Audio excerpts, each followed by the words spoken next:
నగరంలోని స్థానిక బాబు జయజీవన్ రామ్ భవనం నందు దళిత సంఘం నేతలు విలేకరుల సమావేశంలో మాట్లాడుతూ వెంకటగిరి నియోజకవర్గం బాలయ్యపల్లికి చెందిన దేవికా చౌదరి వద్ద తాత్కాలిక ఒప్పంద డ్రైవర్ గా పనిచేసిన రాపూర్ ప్రాంతానికి చెందిన ఏడుకొండలు దేవికా చౌదరి తిరుమల తిరుపతి దేవస్థానంలో ఉద్యోగం ఇప్పిస్తానని 2 లక్షల రూపాయలు గత 5 సంవత్సరాల క్రితం తీసుకున్నారని ఎవరైనా ఉంటే చెప్పమనగా ఆదిలక్ష్మి అనే మహిళ తన కూతురు ఉద్యోగం కోసం 5 లక్షల రూపాయలు పవన్ 3 లక్షల రూపాయలు ఇచ్చామని ఇంతవరకు ఉద్యోగం రాకపోగా తిరిగి తమ డబ్బు తమకు ఇవ్వమని అడగగా నాకు ఇచ్చినట్లు రుజువులు ఎక్కడ అని దళితులమని బెదిరిస్తున్నారని ఈ విషయమై 2026 మార్చి నెల 2వ తేదీ ఎస్పీకు ఫిర్యాదు చేసి తదనంతరం గూడూరు నందు ప్రెస్ మీట్ నిర్వహించగా వెంటనే దేవికా చౌదరికి చెందిన వ్యక్తి దేవికా చౌదరి భర్త రమేష్ నాయుడు ఫోన్లో బెదిరించారని అందుకు సంబంధించిన వాయిస్ రికార్డులను ప్రదర్శించారు. తదనంతరం రాత్రి 11 గంటలకు నెల్లూరు నగరంలోని 4వ పోలీస్ స్టేషన్ నందు తమపై అక్రమ కేసులు బనాయించారని పోలీసు వారు పిలవగా ఉదయం స్టేషన్ కు వెళ్లి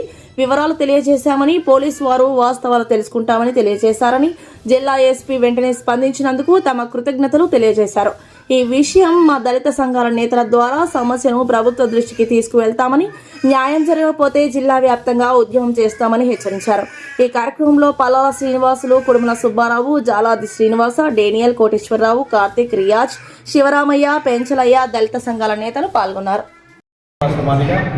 మన ఎంఆర్పిఎస్ వ్యవస్థాపక రాష్ట్ర అధ్యక్షుడు ఈరోజు ప్రెస్ మీట్ ముఖ్య ఉద్దేశం వెంకటగిరి నియోజకవర్గం బాలాయపల్లి మండలంలో దేవికా చౌదరి మేడం గారు వాళ్ళ హస్బెండ్ రమేష్ నాయుడు గారు అక్కడ 5 సంవత్సరాల నుంచి దాదాపు 5 సంవత్సరాల నుంచి కూడా దళితుల్ని ఉద్యోగాలు ఇప్పిస్తానని మోసం చేయడం ఎంతోమంది బాధితులు మా దగ్గరికి వచ్చారు. ఇప్పుడు ప్రస్తుతం ఏడుకొండలు ఆదిలక్ష్మి గారు ఇంకా కొంతమంది దళితులు ఉన్నారు. వీళ్ళందరూ కూడా ఉద్యోగాలు ఇప్పిస్తానంటాం, హౌస్ సోర్సింగ్ డ్రైవింగ్ పోస్టులు ఇప్పిస్తానంటాం, తిరుపతిలో ఇప్పిస్తానని చెప్పడం, కొన్ని వందల మంది దగ్గర ఇలాగ మోసం చేస్తూ డబ్బులు వసూలు చేస్తూ కోట్ల రూపాయలు సంపాదించి పెద్ద పెద్ద బిల్డింగ్లు కట్టారు.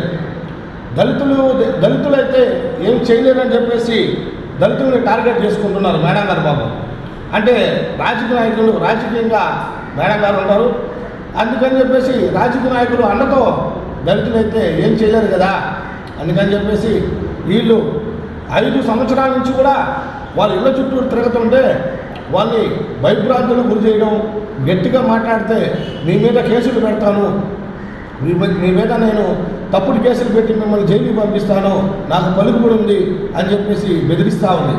నిన్న వాళ్ళు మొన్న పీజీఆర్ఎస్కి పోయి ఎస్పీ గారి మేడానికి వాళ్ళు గోడు చెప్పుకుందామని అర్జీ ఇచ్చి నిన్న గూడూరులో ప్రెస్ మీట్ పెడితే ప్రెస్ మీట్ పెట్టిన వెంటనే రెస్పాండ్ అయిపోయి నిన్న 7 అతన్ని 7 గంటలప్పుడు ఒక సుమన్ అనే వ్యక్తిని ఫోన్ చేయించి అక్కడ మా కేవీఆర్ దగ్గర డిజిటల్ ఆఫీస్ దగ్గర ఈ రిలయన్స్ డిజిటల్ దగ్గర అక్కడికి ప్రారంభించుకొని అతన్ని బెదిరించి కిడ్నాప్ చేసడానికి ప్రయత్నం చేశారు.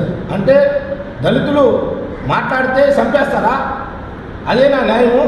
డబ్బులు తీసుకొని నువ్వు కోట్ల రూపాయలు, లక్షల రూపాయలు వసూలు చేసి మోసం చేసి వాళ్ళని నానా రకాలుగా ఇబ్బందులు పెట్టింది కాక వాళ్ళ దగ్గర ఎదురు తిరిగి మాట్లాడితే వాళ్ళని రౌడీని పంపించి బెదిరించి కిడ్నాప్ చేసి చంపేస్తారా? ఇదేనా మీరు రేణుకా చౌదరి గారు చేస్తున్నది? రమేష్ నాయుడు గారు, దేవికా చౌదరి గారు చేస్తున్నది ఇదేనా? ఇది ఎస్పీ గారికి మేము విన్నవించుకుంటున్నాం. దయచేసి ఎస్పీ గారు ఈ కేసుని తమ దృష్టికి తీసుకొచ్చున్నారు. వాళ్ళు దీన్ని పరిశీలించి వాళ్ళకి న్యాయం చేయవలసిందిగా కోరుతా ఉన్నాం. 7 గంటలప్పుడు వచ్చి కిడ్నాప్ చేసేది కాక అతన్ని సొమ్మని అతను భయపెట్టి కారులో ఎక్కమని చెప్పి భయభ్రాంతులు గురి చేశాడు. 11 గంటలకి ఇంటికి వెళితే 11 గంటలకి ఇంటికి వెళ్ళే లోపలికి ఈ లోపల ఫోటో కానిస్టేబుల్ గారి నుంచి ఫోన్ రావడం, అతను రమ్మని బలవంతం చేయడం, అతను వెళ్లకుండా భయపడి ఉదయం మార్నింగ్ వెళ్ళి కలిస్తే వాళ్ళని బెదిరించామంట అని చెప్పి తప్పుడు కేసు పెట్టి అతని మీదే పెట్టారు. చూడండి ఎంత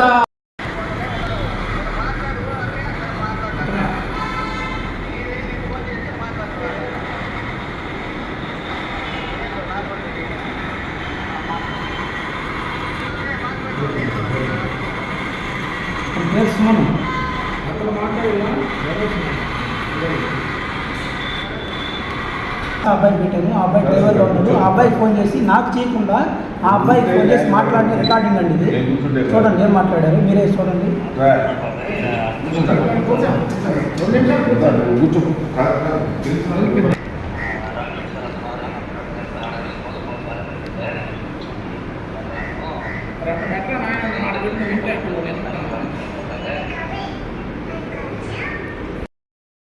నా పేరు రేవా చౌదరి గారికి 5 లక్షల ఉద్యోగ రీత్యా ఇచ్చాను. ఆమె ఇప్పిస్తానని రాజకీయ అధికారుల దగ్గర తీసుకెళ్ళి మమ్మల్ని. కానీ ఎంతవరకు 2 సంవత్సరాలైనా ఉద్యోగం రాలేదు. ఆమె పోయి అడుగుతుంటే నేను ఇక్కడ లేను, పార్టీలో ఉన్నానని చెప్తున్నాను. వాళ్ళ ఇంటికి ఎన్నోసార్లు వెళ్తే భర్త వచ్చి ఆమె ఎక్కడ లేదు, లాయర్ దగ్గర ఉంది అని ఎన్నో దాటి వేస్తూ వచ్చారు. ఒకసారి పోతే పనులు ఇంట్లో ఉందమ్మా అన్నారు. ఆడపోతే భర్త వచ్చేసి లేదు లేదు అని చెప్తున్నారు. ఆయన మాకు ఈ మనీ వచ్చేటట్టు చేయండి. మోసంతో కూడిన వ్యవహారం నాకు తెలియక నేను వెళ్ళాను, తెలిసిన వాళ్ళ ద్వారా వెళ్ళాను. ఈ అధికారులు స్పందించి నాకు న్యాయం చేయవలసిందిగా కోరుతున్నాను. నేను అంబేద్కర్ నాయకుల పోరాట సమితి జిల్లా అధ్యక్షుడిగా పనిచేస్తాను. బాలాయిపల్లి మండలానికి చెందినటువంటి కాపురస్తురాలు దేవికా చౌదరి వాళ్ళ భర్త రమేష్ నాయుడు, వీళ్ళు ఈ ఎస్సీ కులాలకు చెందినటువంటి ఆదిలక్ష్మి ఏడుకొండలో పావనం వీళ్ళు ముగ్గురు దగ్గర ₹1,00,000 డబ్బులు తీసుకొని వీళ్ళు అడిగితే మీ దిక్కున చాటు చెప్పుకో, మీ మీద తప్పుడు కేసులు పెట్టిస్తాను, మిమ్మల్ని పోలీసుల చేత కొట్టిస్తానని చెప్పి అనేక విధాలు గత 2023 నుంచి వీళ్ళని ఏదించి అనేక విధాలుగా వీళ్ళని భయభ్రాంతులు చేస్తూ ఉంది. మరి ఒకటే నిన్న సాయంకాలము గూడూరు నందు విలేకరులందరూ అందరినీ పిలిపించి మా దళితులకి, మా మాలామాదిగులకి వాళ్ళ దగ్గర డబ్బులు తీసుకొని వాళ్ళని మోసం చేసి సీటింగ్ చేసి వాళ్ళ మీద కేసులు పెడతా ఉంది అని చెప్పి ఒక మీడియాని కూడా మేము అక్కడ ప్లే చేయడం జరిగింది. ఆ మీడియాని ప్లే చేయడం జరిగిన తర్వాత సాయంకాలం 7 గంటలకి అంటే రూరల్ టౌన్ పోలీస్ స్టేషన్ ఆ పరిధి దగ్గరికి ఈ దేవిక ఆమె కారులో ఒక రౌడీని తీసుకొచ్చి, ప్రసాద్ అనే ఒక వ్యక్తిని తీసుకొచ్చి, నీకు డబ్బులు ఇప్పిస్తుంది, మేడం కారులో ఉంది, నువ్వు కారు ఎక్కమని చెప్పి ఆ పిల్లని కారు ఎక్కించి ఆ పిల్లని కిడ్నాప్ చేసి ఆ పిల్లని చంపేసే ప్రయత్నం కూడా చేసింది. మేము అక్కడే అడుగుతా ఉన్నాం. మరి ఈమె గతంలో ఎంతోమంది దగ్గర నిరుద్యోగుల దగ్గర ఉద్యోగాలు ఇప్పిస్తానని చెప్పి ఈ జిల్లా మొత్తం దాదాపు అందరి దగ్గర డబ్బులు తీసుకొని కొన్ని లక్షల రూపాయలు వసూలు చేసి ఈ అడిగిన వాళ్ళ మీద తప్పుడు కేసులు పెట్టించి ఈమె భయభ్రాంతులు చేస్తూ ఉంది. అయితే అతను మేడం గారితో ఫోన్ రికార్డు కూడా ఉంది. మేడం గారు డబ్బులు ఇస్తారంట, నువ్వు రా కారు అని చెప్పి నేను అక్కడే పక్కనే ఉన్నా. నేను